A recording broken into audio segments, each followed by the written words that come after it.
All right, first flipped video of the year. So you guys should have out your study guide that I gave you in class.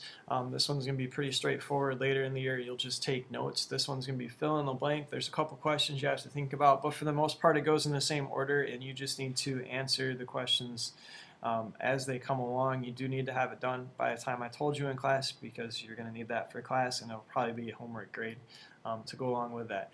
So Reconstruction, it's April 10th, 1865, which would be the day after Robert E. Lee formally surrendered on April 9th.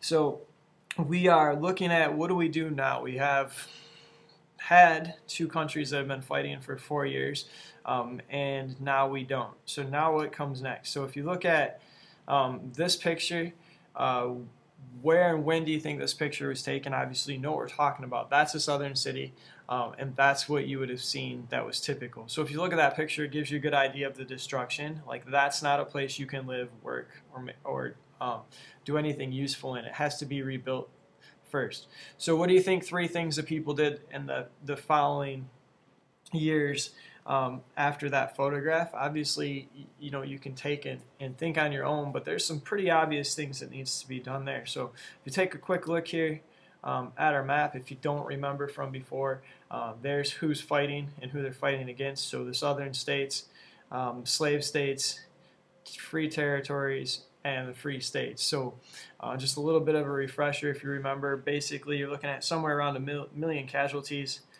4 years between the two. The South is pretty much devastated. And remember, the South is an agriculture economy that now has nothing. The value of land goes down because everything's destroyed. Their crops didn't get sent out for a couple of years, so their society is in complete disarray.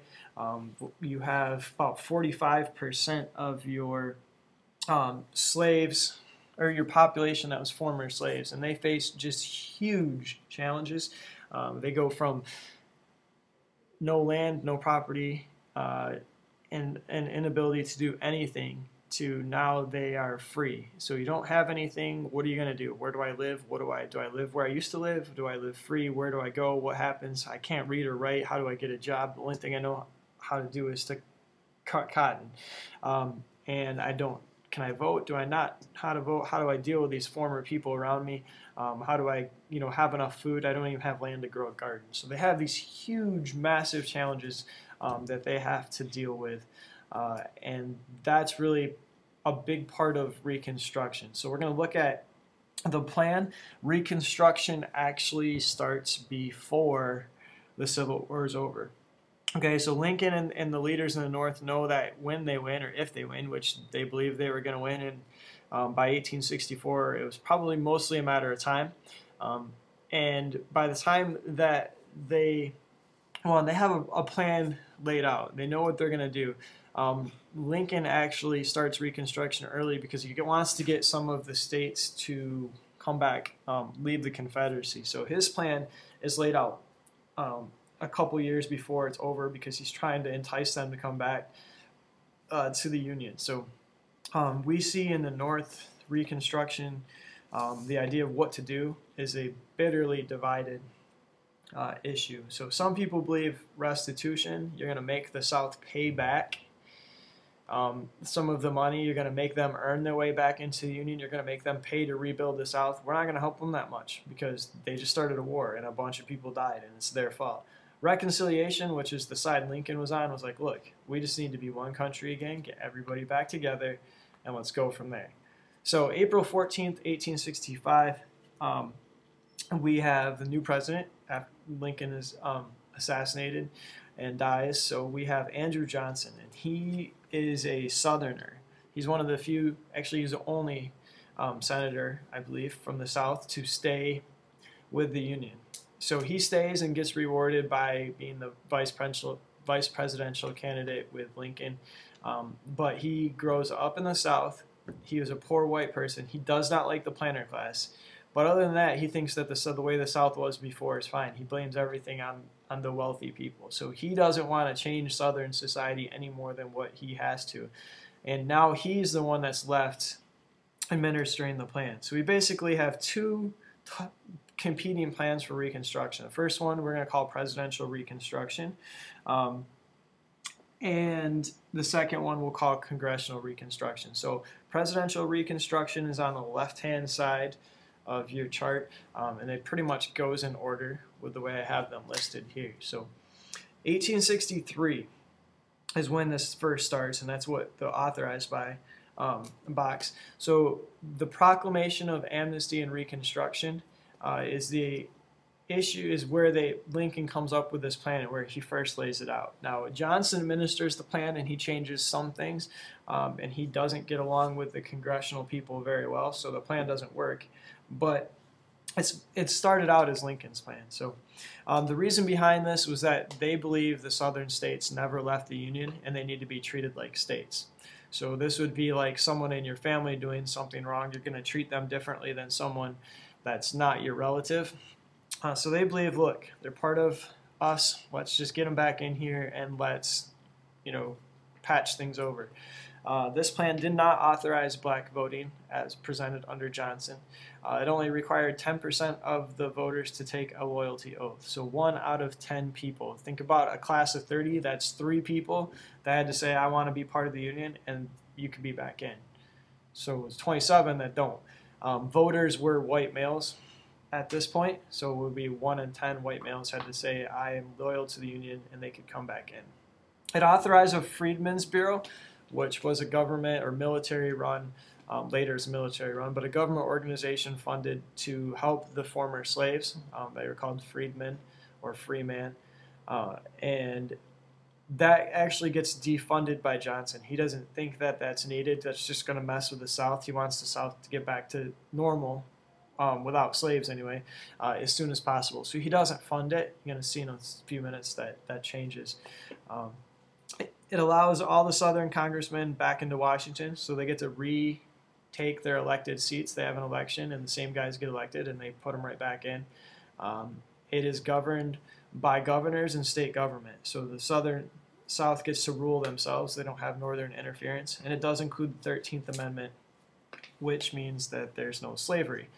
Now, Johnson implements all these things in the summer of 1865 while Congress is on break. So when Congress comes back, he's got a problem. So this plan, actually, the way it's presented, doesn't happen. So when you say fate, dead on arrival, as soon as Congress shows up, this isn't going to happen. So when they come back in the fall, this is what Congress does. Congress is led by the Republicans. That was a party of Abraham Lincoln. And a group known as the Radical Republicans come to power, and their idea is that they're going to change society. This war wasn't worth fighting if we don't change society and we don't fix what's wrong with the South. So here's kind of their ideas. Wade-Davis Bill, Civil Rights Act, 1864 and 1866 change the country, and that's what authorizes Congressional Reconstruction. Their view, or their reason behind, is that the southern states rebelled and left the Union, and so they're pretty much going to be ruled like they were a conquered territory, like we took over another country. And that's a lot harsher view than Johnson and Lincoln had. They're going to allow for black suffrage, which means blacks are going to be able to vote. They're going to make 50% of the voters take a loyalty oath. 50% of the former Confederates have to. So instead of 1 out of 10, every other one has to. They're going to fund the Freedmen's Bureau, and they're going to let that Freedmen's Bureau do things like build a black education system, do things like give black people economic assistance and help them build buildings, things like that. This is passed over Johnson's veto, which means he says no way. Congress, with a 2/3 majority, overturns it and says, yep, we're going to do it anyway. Congress refused to sit this elected Southern congressman. They said, there's no way. You were fighting against us. You're not going to get in here and vote. They passed the Military Reconstruction Act, which turned the South into 5 military districts, which were all ruled by the generals, which was pretty much resented in the South. They didn't like the military running them, similar to what we would do in Iraq today or Afghanistan, or we would have the military run the country, and it also included the 13th Amendment. So what we're going to see is huge amounts of conflict between the South and the North, and Johnson and Congress. So this is a political cartoon from that time period. You have Johnson on the left, and you have Thaddeus Stevens, who is a Republican congressman. He's kind of the leader of the radical Republicans, or the ones that are in charge of Congress at this point. And it shows them with two trains, so two big forces on the same track. Like, they're obviously going to collide. They're going different directions, and there's only one way to go. So the little caption below it kind of shows that they are, one's got to give, and neither of them want to. So you have this basically clash between Congress and the president, and that leads to a lot of conflict. So Republicans versus Johnson. Johnson is the first president to be impeached in the House of Representatives. His trial of the Senate leaves him in office by one vote. So one person changes their vote, he would have been kicked out of office. And it wasn't, when you look back at this historically, the Republicans said it was because he violated the Tenure Office Act, but that really wasn't even a legal law. And we're not going to go into that in too much detail, but basically the Republicans didn't like the fact that he was trying to block them from passing their agenda in the South, so they tried to impeach him. He stays in office because a few of the Republicans changed their mind and say, look, I don't like what he's doing, but it's not illegal. So he barely stays in office. The only other president we have that's ever been impeached was President Clinton, so he's one out of two. We also have a lot of conflict between the Republicans in the South. Right after the Civil War, the Southern leaders start passing what's known as the Black Codes, which were basically laws to keep black people in their place before segregation. And the Republicans in the North don't like that. An example of a black code would be, they had a law that if you were black, you had to have a contract with a white employer, or you were considered to be a vagrant, which basically meant they could have arrested you. So if you didn't always have a contract, a one-year contract at the beginning of every year with a white employer saying you'd work for them for the rest of the year, they could arrest you and put you in jail. So the Republicans see these things, and that's why they come up with this military rule law that we just talked about. And that's another thing that the South resents. They don't like the fact that the military is in charge. Because of the way Reconstruction's done, because the people in the South don't want to change their views, groups like the KKK are formed. The KKK, Ku Klux Klan, was originally an officers' club or elite club for Confederate veterans, and it really quickly turns into a homegrown terrorist organization that continues into the mid and late 1900s even. But between 1877, the end of Reconstruction, and 1910, somewhere in there, about 4,000 people are, mostly black people, are killed or lynched in the South. So it becomes widely popular, and we'll be talking about that at later times. But it's basically because they resent what's going on, and they're trying to keep their society the way they believe it's supposed to be. 13th, 14th, and 15th Amendments. You need to tell me what these are when they were passed. So 13th Amendment, 1865, no slavery, and it gives Congress the power to enforce that. 14th Amendment, 1868, changes the Constitution, and this is a big one because it changes who belongs in this country, who's a citizen. So instead of being a white person, like nobody else can be a citizen, now it says if you're born here, you're a citizen. That's a big, when you think about changing who's a part of the country, it's a pretty big deal. And it's a conflict that we still sort of fight today, because if you think about immigration, if someone illegally comes here and has a child, that child's a U.S. citizen, and a lot of people don't think that that's right because the parents illegally came here. But it says anyone born in the U.S. as a citizen, and it gives the power to enforce that to the federal government. So it also changes the relationship between the governments. Instead of the states having power, before this you could make whatever laws you wanted at the federal level, and the states could do whatever they want. And this changes that. 15th Amendment is the idea that you can't take away anyone's right to vote based on race, color, or previous condition of servitude, and again it gives the power to enforce that to Congress. Other legislative accomplishments during that time period, black officials in office, I guess it's not a legislative accomplishment, but it was an accomplishment, so you can put it under legislative accomplishments, means that there was 2,000 black officials in office at all different levels of government. First, 2 senators, which were 2 of something like 7 senators. I can't remember. It's either 5 or 7 senators up to Barack Obama. So not that many, and a lot of them happen right there. But it's a big change. You go from not allowed to hold any position to being the highest levels of office. Pretty important. A black public education system's created and funded, which is a big one because there was no black schools before this. So some of the failures did little to change the economic situation for many of the freedmen. So they're pretty much stuck because the only thing most of them know how to do is farm. They don't have any land, so they have to farm for the white people that own the land, which gives rise to sharecropping. And we look at one of the sharecropping contracts in class, and you see that there's just no way that you can get out of sharecropping very easily because the white contract was so restrictive that the blacks didn't have enough money to buy their own land. And if they could buy their own land, they would make laws saying they couldn't buy it. And so pretty much created a system that looked like slavery but wasn't quite as bad. So some freedom, but economic slavery, basically. Reconstruction does not change Southern attitudes, so that's bad. People still believe the way they believe, and they still thought that they were being wrong. Women still couldn't vote. It just was suffrage for men. And the political gains were really short-lived. As soon as Reconstruction's over in 1877, the South makes a bunch of laws, and the North doesn't enforce the amendments to the Constitution, and everything kind of most of it's lost. So the biggest thing with the amendments is they increased the federal control over the states. Okay, so one of the Civil War issues was states' rights, and the federal government, the North, pretty much won. So states' rights are reduced at the expense of control by the federal government, which is really important because we still have that conflict today. 1877, the official end of the Reconstruction period. Grant is our first two-term president. So U.S. Grant, Ulysses S. Grant, Republican.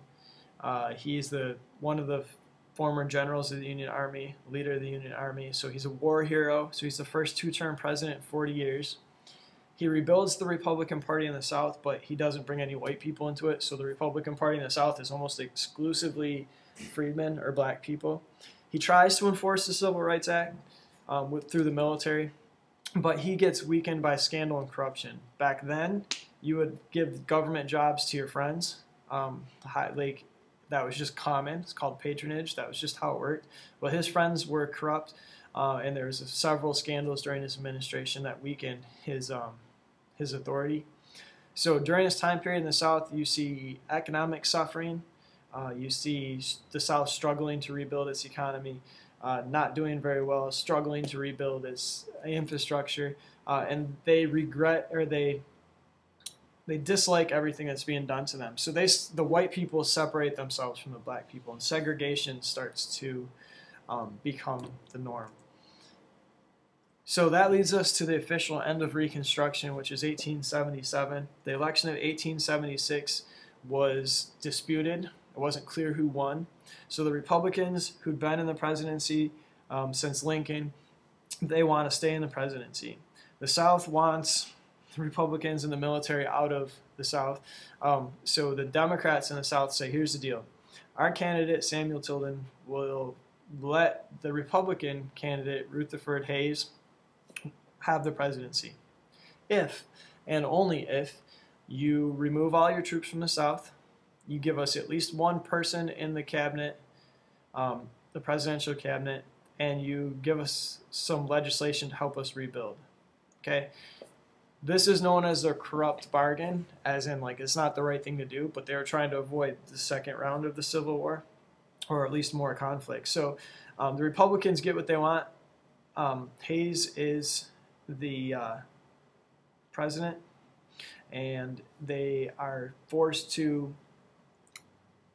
accept black rights. But as soon as the troops all leave, as soon as the pullout is done, the South goes right back to changing the way they do things, back to the way of the whites being in control. So it pretty much takes away the political rights over a real short period of time that the blacks had gained. So it's the official end of Reconstruction, and it does not help to accomplish any of the things that they'd wanted to accomplish. So Reconstruction falters because congressional will declines. Okay, people are sick of fighting. They're sick of the military. They can't afford the military in the South, and the Republicans in the North start to just kind of give up. They're not as vigilant about it, and their will to stick it to the South, or to make sure the South follows their rules, goes away.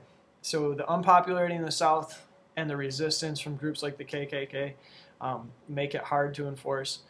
The ineffective administration in the South, you have to define a couple terms here. The freedmen, carpetbaggers, and scalawags mostly ran the Southern governments under Reconstruction in addition to the military, and they didn't do a very good job. Carpetbaggers were Northern people that went down South to get government jobs, like opportunistic people. Like, they didn't live in the South, but they wanted to go down there and get a good paying government job, and they didn't really care that much, and they didn't really do a good job. They were called carpetbaggers because they would have to carry their stuff in a roll, and they would look with a piece of carpet wrapped around it and it'd be on their back. So the Southerners did not like them because they saw them as outsiders coming in just to try and make some money off their, running their government. Scalawags were Southerners who had stuck with the North. So they were Southerners, but they pledged allegiance during the war to the North, and most Southerners regretted them because they thought they were traitors. Okay, the Reconstruction has virtually no Republican support in the South except for the freedmen, and the whites don't care in the South what the blacks think, so it's not like there was any popularity in the South of, yeah, maybe we should go with this. The 14th and 15th Amendments prove difficult to enforce. Making someone do something is really, really hard in the long term, and so they don't get enforced. They basically get ignored after the Compromise of 1877. So lessons from Reconstruction. We see Reconstruction prove that you can't persuade someone to do something. If they don't want to do it, it eventually is really hard to change their attitudes. We see that much of the civil rights legislation is overturned by the Supreme Court and the state Supreme Courts. Remember, Supreme Court, bunch of old white guys, and they overturn a lot of the laws that were passed. We also see that Reconstruction wasn't a total success, but it does lay the groundwork for the legal foundation of the civil rights movement. So in the 50s and 60s, they don't need to create new laws to change how the country is forced to get rid of segregation. It's not a new law. It's just enforced by a civil rights movement and a group of leaders in the Supreme Court that interpret things different. So it does set the foundation for what's to come. If you don't have your sheet done, if you missed anything, you need to go back and get that. You will need that for class, so make sure you have it done.